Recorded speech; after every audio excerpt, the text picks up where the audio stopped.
días, Fernán. Palabra viva. Buenos días, Juan Carlos, y buenos días, Moraima, donde esté. Que está debidamente excusada en el día de hoy. Asuntitos de mamá, precisamente. Sí. Bien, hace unos días atrás, estaba pensando de estas cosas que vienen a la mente a uno y que son parte del debate del día a día que tiene una sociedad contemporánea. Es este elemento sobre la identidad del individuo cuando viene Cristo. ¿Y por qué traigo este tema? Pues porque si la persona está sin Cristo, pues va a querer ser lo que entienda que debe ser, lo que quiera ser, lo que la sociedad le imponga que sea, lo que la sociedad le venda para que sea, lo que la sociedad quiera que él entienda que deba ser. Pero una vez una persona viene a Cristo, las cosas no son así. Y me sorprende en gran manera que personas que ya hayan venido a Cristo ahora quieran desdoblar el mensaje real del Evangelio para acomodarse a una mentalidad mundana en donde puedan establecer, sin tener que decirlo, yo estoy en Cristo, pero yo soy lo que soy. Y a mí me sorprende porque cuando yo leo los evangelios, y si usted está en Cristo, debería leer los evangelios, porque es el manual de la vida real en Cristo. Cuando uno lee los evangelios, uno se da cuenta que la gente que se enfrentaba a Cristo salía por uno de dos caminos. O se sometía a lo que Cristo está planteando y viene trayendo para un nuevo cambio en su vida, o rechazaba el mensaje de Cristo porque encontraba que era demasiado fuerte para su vida y no lo iba a poder negociar. Pero en ninguno de los encuentros con Jesús hay un híbrido de una persona que diga, este mensaje está fuerte, pero yo me voy a ajustar a él para hacer mi propia vida. No lo hay. No lo hay. No es posible que coexistan dos agendas en un mismo evangelio. O es Jesús o es nada. Simple como eso. Ejemplos de gente que se cruza con Cristo y se tienen que ir porque no aguantan. El joven rico. Él se acerca a Jesús porque él quiere heredar la vida eterna. Ni siquiera es para ser discípulo de Jesús. Mira qué situación más interesante. No viene donde Jesús a decirle, yo quiero ser discípulo tuyo, yo te voy a seguir, me gusta tu forma de hablar. No, simplemente te escucho, creo que tienes la capacidad de contestarme una pregunta existencial. ¿Qué yo hago para heredar la vida eterna? Y entonces Jesús lo confronta con su estilo de vida. Dice, ¿tú sabes los mandamientos? Y le cita aquellos mandamientos que tienen que ver con las relaciones humanas. Sí, desde pequeño lo sé. Excelente, pues te falta una cosa. Mire, vaya, una sola cosa. El hombre más cerca, el que estaba más cerca del reino. Vende todo lo que tienes, repártelo entre los pobres. Y entonces me sigue. Fíjate que él no va con la intención de seguirlo. Es Cristo el que lo confronta y le dice, la forma de tu estilo de vida tienes que cambiarla. ¿Por qué? Porque tú te estás adueñando de unas riquezas mientras tu prójimo está muriéndose de hambre. Y con ese estilo, en esta nómina mía, no va. Haz eso y me sigue. Y quiere decir que Cristo, la contestación de él a la pregunta del joven rico era, ¿quieres llegar a la vida eterna? Pues mira mi contestación. Cambia tu estilo de vida y sígueme. Los que plantean que el joven rico hizo de las riquezas su Dios y que para que Jesús fuese su Dios verdadero, el Dios verdadero, tenía que renunciar al Dios riqueza que lo había entronado ahí. Correcto. Podríamos decir que es correcto. Eso es válido, porque donde está tu corazón están tus riquezas, y donde está el corazón, ese es tu Dios. Y en la antigüedad, tanto Mamón, que es el dios de la riqueza, como Fortuna, que es una diosa, la diosa de la suerte. Tenía otro nombre, pero se conoce en español como Fortuna. De hecho, tú lo encuentras en el libro de Fernando Rojas, La Celestina.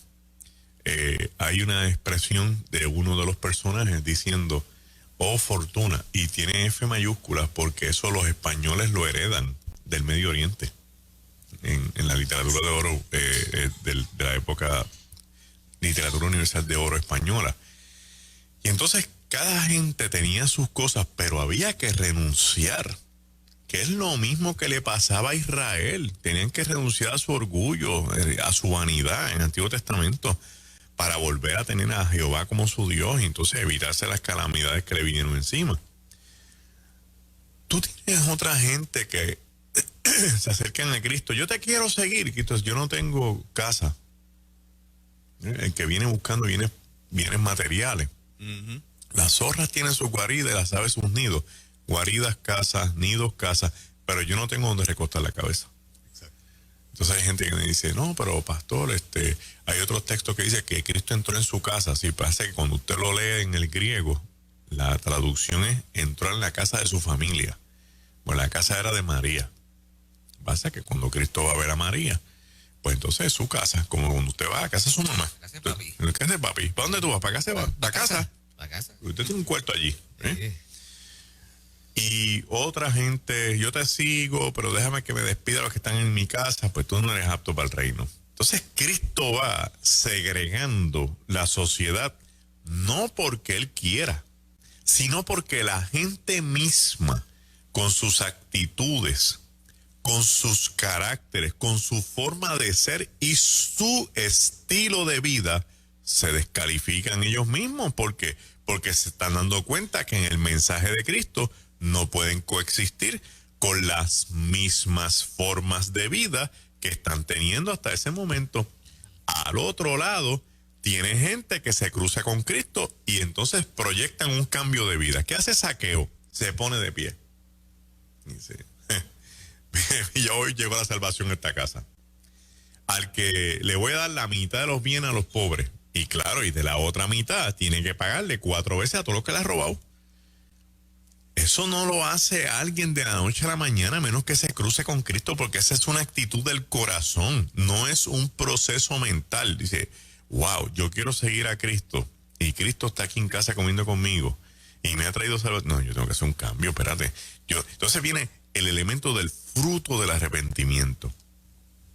Hay un momento determinado donde los discípulos de Jesús se congregan con Cristo y le dice, Pedro, le dice, Jesús, la gente se está yendo. Y esta palabra está bien fuerte. Ajá. ¿Y qué dijo Jesús? Si ustedes se quieren ir también, se pueden ir. ¿Qué quiere decir ese comentario de Cristo? Yo no voy a cambiar el mensaje. Ajá. Para que la gente se quede. Ajá. Entonces, esta mentalidad de que yo tengo que predicar suave, ajá, de que yo tengo que aguar la cosa, de que tengo que negociar, de que el mensaje hay que mirarlo a la altura de los tiempos para que la gente no se resienta. Que todo tiene que ser simpático, ¿verdad? Tiene que ser simpático, ameno, atractivo, llevadero. No me cuadra con el Evangelio de Jesús. ¿Por qué? Porque este no es un asunto de hacerte la vida llevadera mientras estés aquí. Es que asegures la vida eterna, haciendo los cambios en esta que tengas que hacer. No todos somos perfectos, no hay gente perfecta. De hecho, nos falta, pero lo importante es que estés consciente de que en el camino tienes un proyecto de vida que se llama tú. Tú eres tu propio proyecto de vida. Tú tienes que trabajar contigo, tienes que buscar la forma de mirarte en el espejo de la perfección, que es Cristo, como mejor lo definió, fue el apóstol Pablo. Él sigue al blanco de la soberana vocación. El elemento principal es, yo me voy a mirar en Cristo.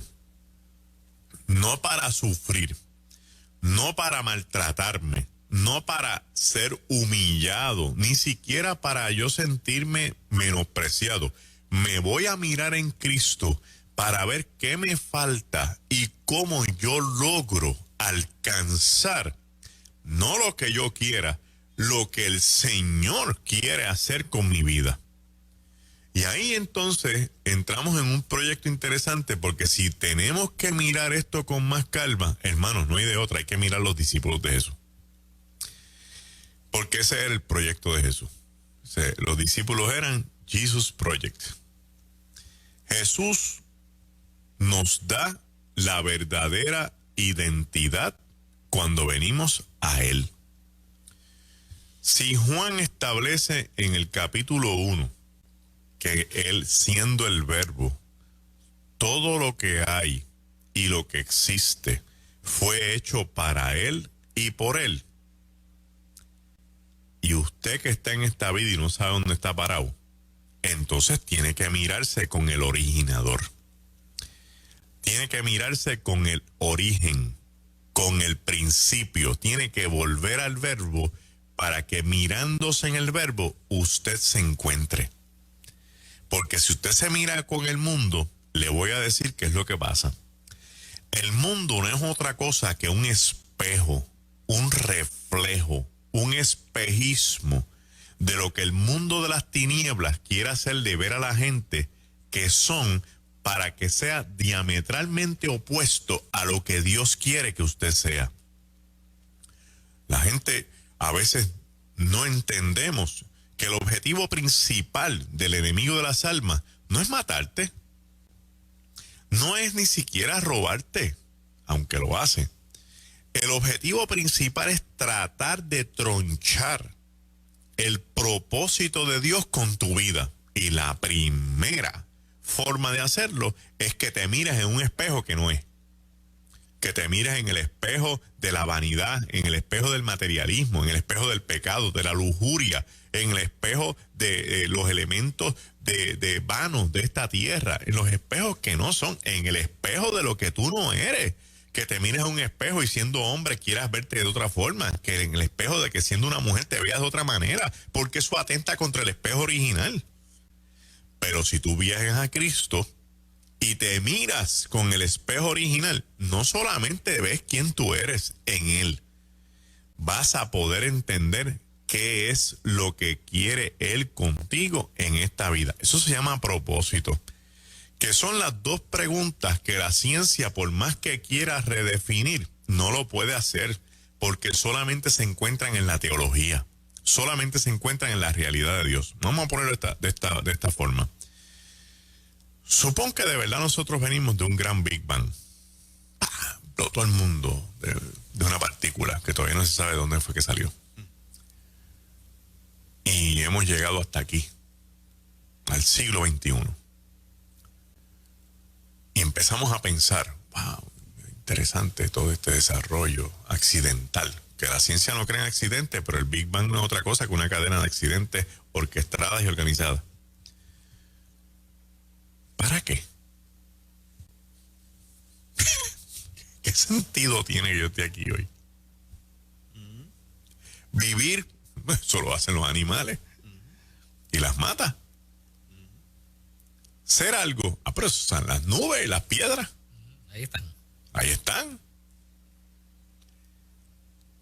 Entonces, te crea un vacío.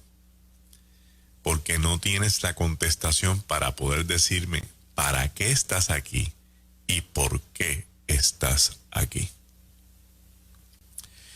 Tú te encuentras con Cristo y del saque, Cristo te dice quién tú eres, para qué estás aquí y por qué estás aquí. Definiciones de identidad y de propósito. Cuando los discípulos se encuentran con Jesús, no son meramente discípulos al principio. Ellos son como la masa completa que estaba con Cristo. Se llaman espectadores.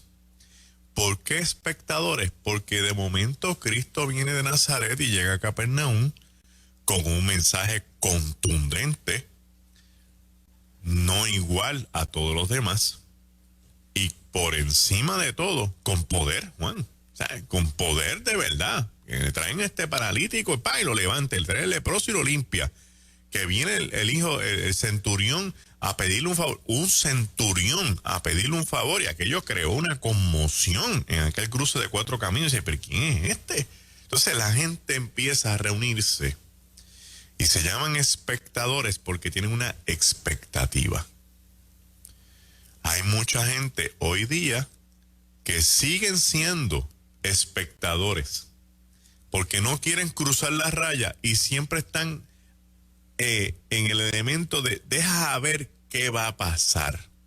Incluso en la actitud del trueque. No, yo no creo. Si pasa esto, entonces yo voy a creer. Y Cristo le da la oportunidad de quedarse en ese escenario. ¿Por qué? Porque si ese es el escenario en el que te quieres quedar, ese es el escenario en el que te va a ofrecer. Y la pregunta que uno tiene que hacerse en esta vida, en este momento es, ¿eso es lo que yo quiero con mi vida? Teniendo un Dios de amor, un Dios de poder, un Dios de opciones y de oportunidad para mí, simplemente me voy a quedar en una grada como un espectador a ver qué sucede y de qué yo me puedo beneficiar. Yo dudo mucho que eso sea lo que Dios quiere contigo. Lo que me dolería en gran manera es que nuestras iglesias se estén llenando de espectadores, de gente que no quiera correr la milla extra y que estén allí solamente para aplaudir, que estén allí solamente para vitorear o para ver qué va a pasar. ¿Por qué? Porque en el momento en que ocurren cosas como esta pandemia, esos son los primeros que después no quieren volver al templo.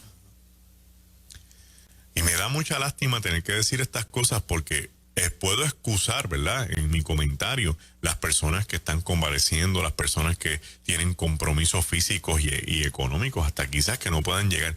Pero las otras personas que están saludables y que hicieron un compromiso, no creo, no entiendo por qué no pueden llegar al templo. Que me contamino, pero tú vas a montones de tiendas por departamento y tú vas a gastar tu dinero en supermercados y tú vas a un montón de farmacias y tú vas a un montón de sitios. Incluso este fin de semana te fuiste a pasear con tu familia y te fuiste a comer a un restaurante y no puedes ir a la casa del Señor. De verdad. Pero cuando entonces la vida empieza a apretarnos el cuello, hay que salir corriendo al culto de oración. Cuando nos cambian el escenario, nos sacan la alfombra del piso, cuando nos dan la noticia de que nuestro hijo o nuestra hija se está perdiendo, cuando una enfermedad entonces nos ataca, hay que ir corriendo al Señor, no como un creyente, como un espectador, a ver qué el Señor puede hacer por nosotros. ¿Por qué como un espectador, Magdiel? Porque eso es lo que fuiste todo el tiempo, un espectador. Esa fue la decisión que tomaste. Debes ir como un creyente, pero para lograr ser creyente tienes que soltar la silla del espectador y hacer lo que Cristo hizo con los discípulos, que los llamó y les dijo, sígueme, y ellos hicieron lo que tú y yo debemos hacer, dejarlo todo y seguirlo. Mira, Juan, ahorita cuando hablaste del joven rico, esa es la frase. Cuando dijiste hay que soltar el Dios que da, sí, tienes que dejarlo todo. Si tu pasión son las riquezas, tienes que soltarlas. Si tu pasión es el placer, tienes que soltarlo. Si tu placer, si tu pasión es esta vida lujuriosa que llevas por ahí dando cantazos, tienes que soltarla de alguna forma u otra, porque no pueden coexistir dos dioses en un mismo trono. Y cuando Cristo llamó a los discípulos, les dijo, yo quiero que ustedes vengan, me sigan. Mateo era el publicano de Galilea. Siendo oriundo, según la tradición de Jerusalén, lo postean en la Galilea y lo llevan a Capernaum, que es un punto principal, porque los publicanos no están en cualquier barrio. Están en sitios donde hay cruces de caminos, centros comerciales, buenos oficios, centuriones. O sea, es un lugar intenso en términos de peregrinaje y de ciudadanía. Quiere decir que este hombre es rico por default. No hay nadie en ese lugar que supere económicamente a este hombre. O está en la misma nómina que 2 o 3. Pero por encima de ellos no hay nadie, hermano. No hay nadie. Entonces Cristo se para de frente al tipo y le dice, mira, sígueme. ¿Y qué dice el texto? Y dejándolo todo. Cuando uno mira esa frase, tú te das cuenta de que este hombre, teniéndolo todo, ese todo no lo hacía feliz y lo soltó porque encontró que en Cristo podía hallar lo que no tenía. Yo no sé por qué todavía hoy seguimos insistiendo en nuestra carnalidad de buscar aquellas cosas que el mundo ofrece para saciar y alimentar las pasiones y los vacíos del corazón que de antemano el Evangelio por 21 siglos está anunciando que solamente Cristo los llena. Entonces no nos miramos en la vida de estos discípulos, que es una cosa tan sencilla. Póngalo hoy día, o sea, Cristo se enfrentó a un ministro de un gobierno. Cristo se enfrentó a un dueño de un centro comercial que es el equivalente a un Mateo. Y Mateo dijo, no, espérate, esta vida mía no sirve. Yo voy a seguir a Jesús. Suelta el espacio de ser un espectador para convertirse en un seguidor. Todavía no es ni discípulo. En el camino, Jesús segrega unos de otros y dice, estos van a ser pescadores de hombres. Y no es un oficio, porque la mayoría de ellos eran pescadores. Ese era su oficio. Y aquí tenemos otro problema del mundo social. Y mira cómo los espejos sociales dañan la gente. Cuando en un saloncito de estos de elemental hicieron un ejercicio como con 20 nenes y nenas, estaban todos ahí reunidos y empieza la maestra, ¿qué tú quieres ser cuando seas grande? Y uno dijo, yo quiero ser astronauta. Y es muy bien. Y tú, ¿qué sé? Yo quiero ser enfermera. Excelente. Y yo médico. Hasta que uno dijo, yo quiero ser feliz.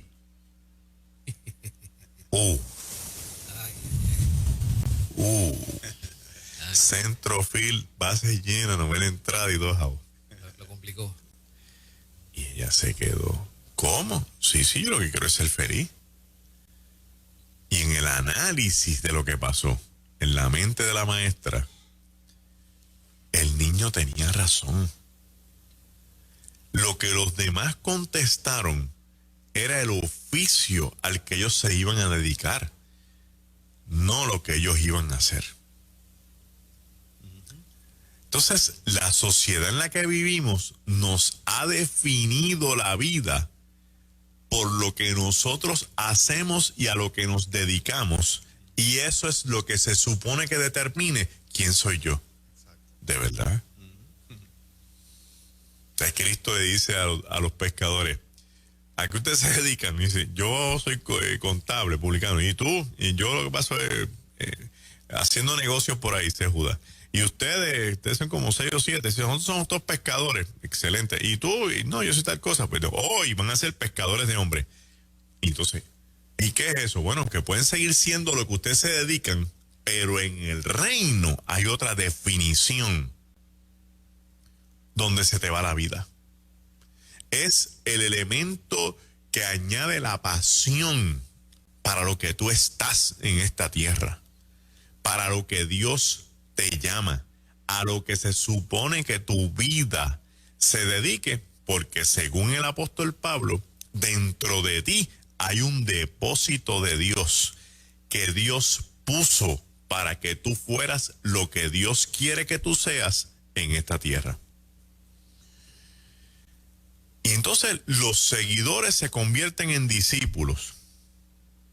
Y los discípulos tienen permiso a equivocarse, porque están en un proceso de aprendizaje. Yo no recuerdo haber estado en la escuela y que todo el tiempo la maestra me dijera, perfecto, perfecto, perfecto. Yo lo que me recuerdo es que en muchas ocasiones la maestra me decía, eso está mal. ¿Qué pasó aquí? Yo tenía una maestra de matemáticas, Miss Mercedes Torres, de Placer. Y cuando yo entregaba los trabajos, me decía, esto tú lo hiciste demasiado rápido. A que tienes unas cuentas malas por salir de aquí del salón. Y efectivamente me dice, ¿dónde está el proceso de este paso matemático? ¿Dónde está vuelve a tu asiento? Y menos mal que me daba la oportunidad de volver al asiento, porque si no, chacho, hubiera sido una cosa bien, bien caótica. el aprendiz aprende de lo que el maestro le dice y de los errores que comete. Y es bueno que usted sepa y escuche desde esta plataforma de Nueva Vida que el concepto gracia no es un cheque en blanco para que, como yo puedo cometer errores, crear un patrón de vida de los errores que yo cometo, porque como quiera Cristo me va a perdonar. Eso no es la gracia. La gracia es la oportunidad que Dios te da, que pudiendo castigarte porque estás atentando contra su voluntad y su santidad, te da el espacio para que tú te levantes y sigas adelante, pero que aprendas del error que cometiste y que sepas que este Dios de amor espera algo mejor de ti. Y porque ahora esto es un cheque en blanco. Ya no hay que predicar arrepentimiento, ya no hay que hacer un llamado a la salvación, ya Dios sabe todos los que se van a salvar y ya esto no hay mucho que hacer. Eso no es lo que plantea Jesús en su evangelio. ¿Quién eres tú en el reino? ¿A qué te ha llamado el Señor? ¿Y qué Dios quiere contigo? Pero esto sigue, porque este asuntito de ir creciendo en identidad en Cristo, mirándolo atrás de los discípulos, es un caminito bien interesante. De momento Jesús le dice a los discípulos, mire, vengan acá. Ajá, sí.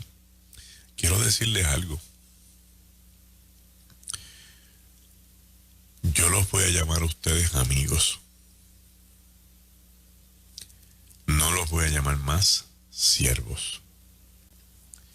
Y esa distinción Jesús la hace por una sola razón que él mismo incluye en su discurso. Porque amigo es aquel que da su vida por los demás. Entonces aquí tenemos otra cosa. Jesús cogió el concepto de lo que es amistad y lo subió a un nivel donde nadie más podía llegar. Somos panas, caminamos juntos, nos perdonamos, no tenemos que hablarnos todos los días. Todo lo que usted quiera definir lo que es un amigo, excelente. Cristo dijo todo eso y además yo voy a dar mi vida por ustedes. O sea, a ustedes les toca morir en una cruz. A ustedes les toca morir por el pecado permanentemente. Pero yo, que soy su amigo, me voy a entregar por ustedes para que ustedes economicen eso. Entonces, el concepto de amistad entre el discipulado cambió. Porque ya no era meramente de que yo me beneficio, sino de que yo tengo que aportar. Y no solamente cambió de esa forma, sino que cambió desde la óptica de cómo uno mira el pecado. Mira qué cosa más interesante. Todos nosotros, sea porque lo hayamos vivido, o sea porque lo hayamos escuchado, hemos estado expuestos en alguna ocasión a algún mensaje imponente sobre la vida en pecado. Todos hemos estado expuestos a eso. Y hemos escuchado en algún momento un martillazo, te va a llevar el diablo, te vas a podrir en el infierno. Bueno, te voy a hacer un cuento. Cuando yo estaba en escuela superior, a mí me gustaba bailar. ¿Ah, sí? Sí, me gustaba bailar y salsa y disco. Sí. O sea, Bee Gees, Donna Summer. Tranquilos, por ahí vamos. Entonces, yo me escapaba. Que no estoy dando aquí una recomendación a nadie, pero eso es lo que estaba pasando. Y de momento, mi clase hizo lo que se llamaba el ring dance. Y fue en el Club Cabo Rojeño. Oye, vaya. Y te tengo que decir, ahí iban a tocar esa noche Willy Rosario, cuando tenía a Gilbertito y a Tony cantando. No, olvídate, sí. Y Boy Valentín. Botaron la pelota. Sí, entre otras. Yo estoy así en una esquina, forcejeando para entrar porque aquello está demasiado lleno. Y alguien hace un ruido espeluznante. Y a mí lo que me viene a la cabeza es el rapto. Es que yo me voy a quedar por estar en la fila o que van a ir a bailar. Y yo dije, ay, me quedé. Yo te digo que fue una cosa tan impactante. Yo dije, ¿hasta dónde en la médula uno tiene el mensaje del evangelio, Betío, verdad? Y todos en algún momento hemos pasado algo así. Que si me voy a quedar, que si Dios me va a castigar, que si el infierno me voy a quemar en el infierno con el diablo. Pero cuando Cristo le dice a los discípulos, yo soy su amigo y esto es lo que yo voy a hacer por ustedes, yo te aseguro que si lo pensamos bien, nuestra mentalidad cambia. Me te voy a decir por qué. Yo los considero mis amigos. O sea, de verdad, yo no permito bajo ninguna circunstancia que alguien venga a hablarme mal de un amigo mío que no esté presente. No, yo no. Para mí eso es bien difícil. O sea, algo que sea crítico y no. Llámalo y habla con él porque yo, concepto mío de lealtad es bastante cerrado. Segundo, a mí no me gustaría que en otro círculo un amigo mío fuera a me reír de otra gente. Por la misma situación, yo trataría a toda costa de no hacer nada que defraude a un amigo mío. Porque yo digo, contra mi amigo se va a resentir si se entera que yo hice esto. Y pues porque es un asunto de confianza. Es un elemento de la realidad, de lo que dos personas que no son nada, porque no nacieron juntos, no tienen el mismo techo, no la misma familia, y en el camino tomaron una decisión por cosas de la vida de ser amigos. Yo no salí por la mañana un día a decir, deja ver si me encuentro con alguien que quiera ser mi amigo. Esas cosas no pasan. Yo digo que la amistad es como un tipo de milagro. Bien, piense en un mejor amigo. Piense en todo lo que usted haría porque este buen amigo se sintiera bien. ¿Qué usted no haría por no defraudarlo? Ahora, sustituya a ese buen amigo y ponga a Cristo en ese lugar. ¿Se merece Cristo que nosotros pequemos? Si yo pienso bien en lo que Cristo está diciendo a los discípulos, que ahora son panas porque Él se va a entregar por ellos, ¿merece Cristo las actitudes que todavía están en mí? ¿Merece Cristo el comportamiento que en ocasiones yo lucho para que no se sobreponga en mi vida? No se lo merece. Por lo tanto, ya no es un asunto de que no voy a hacer esto porque es pecado, o no voy a hacer esto porque me voy a llevar al infierno, o no voy a hacer esto porque va a sonar los trompetas y me voy a quedar. No lo voy a hacer porque Cristo no se lo merece. Y ese era el mensaje que el discipulado abrazó de aquel momento en adelante, diciendo, nuestra conducta va a estar definida en la relación de amistad que estableció Cristo, donde para Él somos sus amigos porque Él entregó su vida por nosotros. Y en ese concepto la medida es cuánto vale la vida de ese discipulado para Cristo entregarse por ellos. ¿Cuánto vale la vida de estos individuos para Cristo decir, estos son mis amigos, yo no voy a permitir que le pase nada, mejor que me pase a mí? En esa mentalidad, la relación de lo que es una vida con identidad y con propósito se va a definir en términos desde la forma en que Cristo lo piensa, no en cómo yo lo pienso. ¿Cómo lo pensó Cristo? Que tú eres tan valioso que yo me voy a dar por ti. Entonces tu vida tiene valor. ¿Por qué tu vida tiene valor? ¿Porque eres tú? No, tu vida tiene valor porque Él mismo te define tu identidad y Él mismo te define el propósito para que tu vida esté en esta tierra. Y por cuanto Él quiere que ese propósito se cumpla, Él prefiere sacrificarse Él para que el propósito se cumpla en ti. ¿Dónde estamos? ¿Dónde estamos con relación a este pensamiento, a este planteamiento? Si nosotros pensamos bien que Cristo nos ha dado la oportunidad de vivir, no para hacer lo que querramos, sino para que el propósito se cumpla en nosotros, la pregunta que tenemos que hacernos en este nivel es, ¿se está cumpliendo el propósito de Dios en mi vida? Yo escucho la emisora todas las veces que puedo, otras veces no puedo.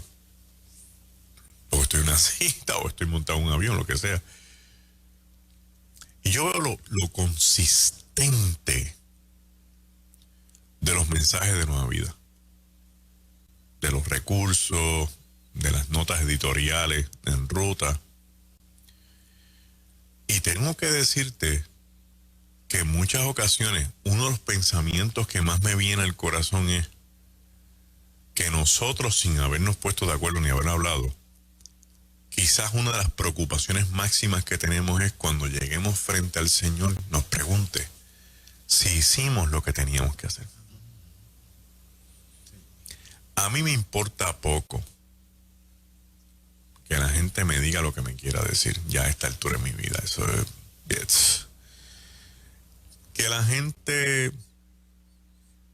quiera redefinir la vida de uno de acuerdo a sus formas de pensar y a sus bases y a sus cosas. Que la gente te ponga parchos diciendo, este tipo todavía está enfermo, este tipo... Realmente no me interesa. A mí lo que sí me preocupa es que yo me vea frente a Cristo en aquel gran día, frente al amigo que se entregó por mí, y me mire y me diga, en un momento donde yo no tenga forma de cómo manejar esto, ni decirle, dame una oportunidad de nuevo. Magdiel, la identidad que yo te presenté, de quién tú eras, el propósito para el cual tú estabas en esta tierra conforme al depósito que hicimos en ti, ¿tú lo llevaste a cabo? ¿Tú cumpliste con lo que yo te pedí? No, ¿qué tú hiciste? Ah, Señor, mira, se me presentó esta oportunidad que yo creía que era buenísima. Y entonces yo aproveché esta oportunidad porque yo creía que dentro de ella podía predicar el evangelio. No es que yo no te mandé a eso.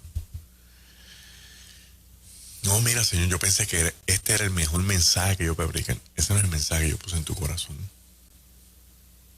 Es que Él nos define. Porque la voz de la iglesia no se abanderiza con nadie en el mundo. Porque esa es la voz del reino. Y el reino es el gobierno de Dios en la tierra. Por lo tanto, nadie en la tierra puede redefinir el gobierno de Dios. Es tan sencillo como eso. Como si fuera poco. Como si fuera poco. Después de decirle, yo me entrego por ustedes, los ve y les dice, mira, voy a enviar el Consolador sobre ustedes. Y cuando yo veo esta parte del Consolador sobre nosotros, en este hilo, en este tracto que llevamos en la Escritura, ahora lo veo desde otra óptica. Ahora veo que vamos a ver otra transformación, otro cambio. Una cosa fue todo el proyecto preparatorio, desde que yo era un espectador hasta que me convertí en amigo de Jesús, en todo el proceso de seguidor, de discípulo y de aprendiz, hasta ser su amigo. Y Cristo me está diciendo, ya pasaste la primera prueba, vamos ahora a una segunda prueba. Viene por ahí el Consolador y te vas a convertir en mi testigo. En el testigo, no testigo que sabe las cosas que hicimos juntos, que vivimos juntos. No. Es un testigo que tiene un conocimiento. Testigo de poder. Testigo que puede llevar a cabo mediante palabra y acción el poder que yo reflejé en la tierra conforme a las palabras de Jesucristo. En otras palabras, que los que seguimos la identidad en Cristo tenemos que aspirar en algún momento de nuestras vidas a ser gente que pueda ejemplificar a Cristo tanto en palabras como en acciones, en un mensaje donde la gente se pueda convertir y en un poder donde la gente pueda experimentar a Dios en su propia carne, en su propio corazón y hasta en su propia mente, porque el poder del evangelio, el poder del mensaje del evangelio libera las mentes atadas, libera los esquemas traumáticos, libera las crisis emocionales de mucha gente. Por lo tanto, la voz de la iglesia, si decide silenciarse, deja al mundo sin una opción preciosa y poderosa de poder ser libres en el nombre de Jesucristo. Entonces yo no puedo permitir que el mundo me ponga una veda. Yo no puedo permitir que el mundo me quiera silenciar. Yo no puedo dejar que el mundo establezca la pauta de cómo van a hacer las cosas y yo quedarme fuera del ruedo. La iglesia ha prevalecido por tanto tiempo y tantos años, tantos gobiernos y siempre ha estado ahí. Nunca se ha banderizado con los de sangre azul. Nunca se ha banderizado con los que tienen el poder al otro lado. Siempre ha estado en medio como una voz consistente. Cristo salva, Cristo viene, Cristo sana. Y entonces ahora en nuestro tiempo, por las razones que sean, de momento estamos en un freeze time. Estamos en un silent mode, todo el mundo en silencio, a ver qué pasa, todo el mundo haciendo lo que quiere, todo el mundo agarrándose grupitos. No deje que se divida, no promueva la división dentro de la iglesia, no sea usted un disidente que participe del mundo y quiera tener una vida coexistente en el reino. Le dije desde el principio que uno tiene que tomar una decisión, o vienes a Cristo y decides ser transformado y cambiado, o simplemente te tienes que ir en el camino. Pero híbridos en Cristo no hay. No existe tal cosa en Cristo como ministros que sean miembros de la comunidad LGBTQ+. No existe en el cuerpo de Cristo gente que quieran ser predicadores y cuatro cotas adicionales y también quieran participar de la corrupción del mundo. Entonces todos son perfectos. No, somos gente imperfecta que en Cristo buscamos la perfección. Y miramos esto con dolor y detrimento porque de eso queremos salir. Ese es el mensaje. Para convertirnos en ¿qué? En testigos. En testigos. En gente que vive en carne propia lo que es una transformación en Cristo. Y como si fuera poco, ¿sabes a qué deberíamos aspirar al final? A ser embajadores del reino. A representar al reino donde quiera que tú llegues. Que donde quiera que tú te metas, el reino llegue contigo.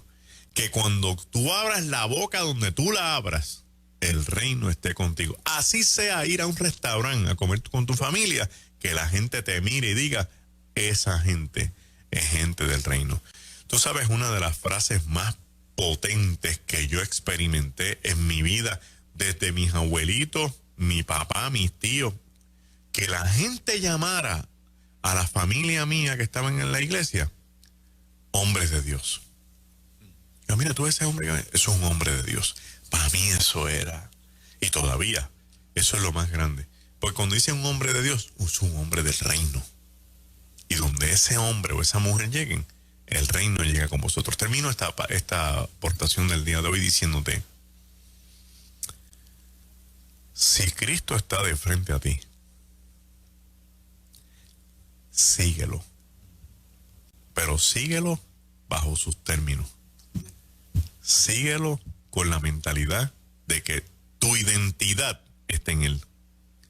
Síguelo creyendo que los primeros pasos te van a llevar a un final glorioso, donde podemos citar lo que dice la Escritura, que tu postrer estado siempre va a superar el primero.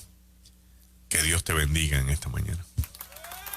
Magdalena, una pregunta rápida. Sí. ¿Qué tal con la gente que luego de muchos años en el Evangelio de repente no dicen que no, todavía no sé quién soy, cuál es mi propósito? Es una lucha interna. Una lucha, ¿no? Es una lucha. La mayoría de las personas, no todo, pero vamos a generalizar, pero hay mucha gente que tiene muchas luchas porque se le hace difícil soltar algo. Entonces, si tú vienes cargado con una compra, ¿verdad?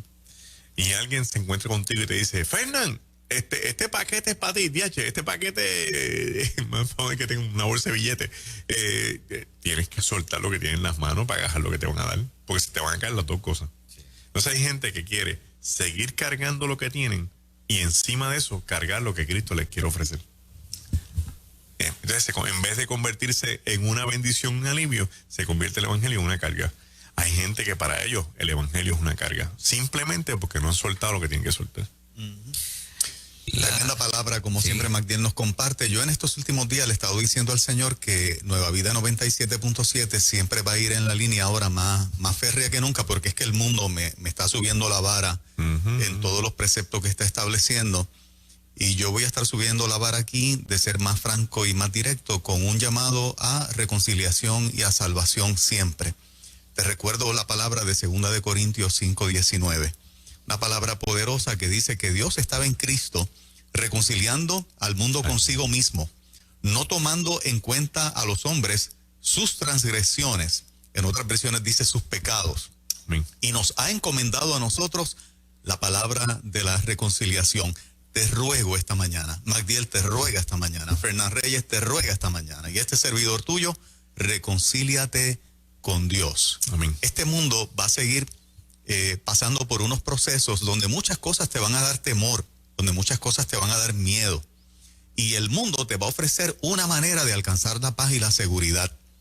Te van a engañar, porque en el mundo no está la potestad para darte paz y seguridad a ti, solamente te la da Cristo Jesús. Así que en esta mañana, a ti que escuchas 97.7 Nueva Vida, que te gusta la forma en que nosotros hacemos esta programación, que Dios ha puesto en tu corazón siempre escucharnos y no has tomado una decisión por Cristo, en esta mañana te ruego que vengas a Él. En esta mañana nosotros te rogamos, reconcíliate con Dios. Y si nunca te has convertido porque nunca has hecho un pacto con Él, esto es una mañana de salvación para ti. Refúgiate en Él, no importa que vengan más huracanes, terremotos, situaciones y cambios del gobierno que puedan, ponerte en temor. La seguridad solamente proviene de Él. Y termino con esto. No vengas a Él para que te resuelva los problemas o para que te sane. Ven a Él porque comienzas a amarlo por lo que Él es. Yo no estoy en Cristo para que Él me deje la emisora. Yo no estoy en Cristo para que Él no impida que yo me contagie de X enfermedad, incluyendo el COVID. Yo no estoy en Él para eso. Yo estoy en Cristo porque yo he aprendido a amar a Cristo. Yo he aprendido a enamorarme de su figura, independientemente si me protege o no me protege, independientemente si me mantiene en salud o no, independientemente si evita que me dé COVID o no evita que me dé COVID. Yo no estoy en Cristo por eso. Yo estoy en Cristo porque he aprendido a reconocer en Él el perdón de mis pecados, que lo necesitaba, y la salvación que yo mismo no me puedo proveer. Realmente creo que después de esta vida humana hay una vida eterna, y si realmente yo quiero tener garantía de cómo van a ser esos miles de años en el futuro, en la eternidad, solamente los aseguro estando en Él y estando con Él. Así que en esta mañana yo te invito a que reconcilies tu vida con Cristo Jesús, porque ahora más que nunca, Fernán, Magdiel, ahora más que nunca no me voy a avergonzar de este evangelio. Amén. Porque es poder de Dios para salvación a todo aquel que cree.